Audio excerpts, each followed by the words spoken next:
Hey California car owners, these were the top issues sending California car owners to lemon law attorneys in 2024. Number 1, backup camera rear visibility failures.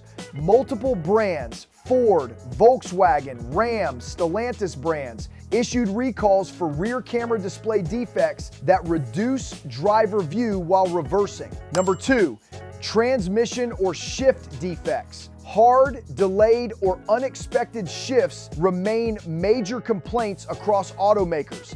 Number 3, hybrid EV battery or charging system faults, fire risk, charge loss, 12-volt warning lights, and battery failures all appear in recall data for multiple brands. Number 4, steering electronic control module failures. Steering column modules, SCCMs, and other control units, turn signal, wiper, camera, feed have been identified as systemic risk points. Number 5, infotainment software systems impacting safety. When infotainment or body control software fails, safety systems like cameras, warnings, or shift logic can be compromised. When defects like these persist after multiple repair attempts and impair use, value, or safety, California's lemon law offers buyback, replacement, or cash compensation. If you believe you may have a claim, visit lemonlawhelp.com or call 833-2088-181 and get your vehicle evaluated.